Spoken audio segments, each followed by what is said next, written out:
glare over at the tall candle placed on my bedside table.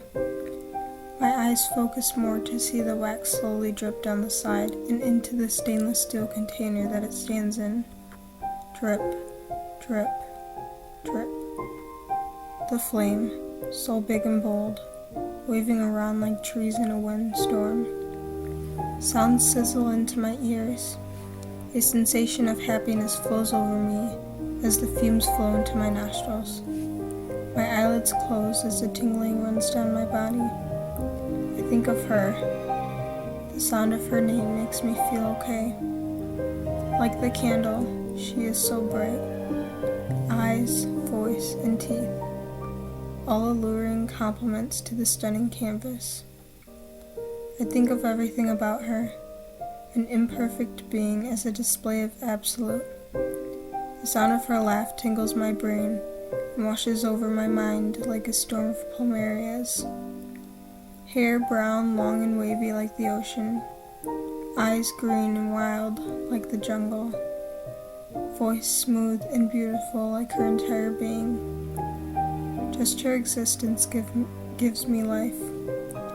It helps me forget about the past. Being with her reminds me that life is worth living. Death is not an option any longer. I can say that she has saved me. She has awakened me from my insufferable nightmare.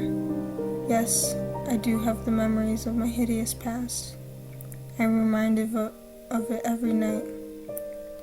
But when I am with her, it's like none of it ever existed.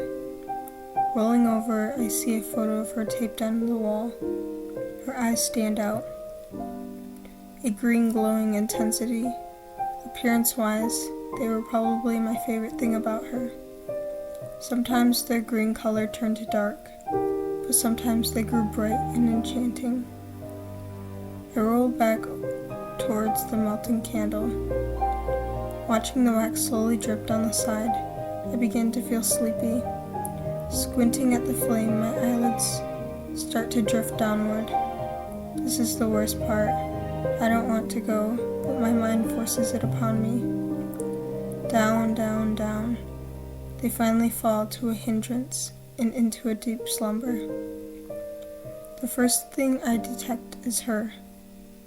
We are seated in my grandfather's 1969 ruby-colored Chevrolet Camaro, the one he turned over to me before he passed. Society surrounds us.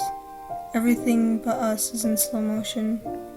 She looks at me, and my eyes glimmer back in astonishment. She speaks, but I am too distracted by her elegance. Her lips make out the words, "I love you," and instantly my stomach flips over. Something isn't right. I want to say it back. I so badly do, but for some reason I cannot reach the limited vitality to do so. On the very rim of my sight, I scope out a semi.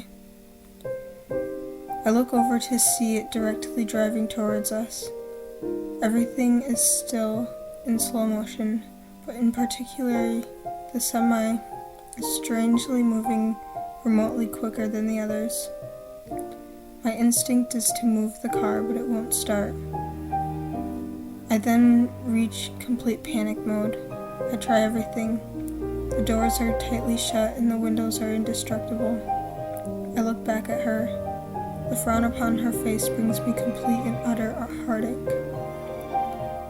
The semi is now about 15 feet away from where we are. I look into her eyes. Eve. I speak as she frowns at me.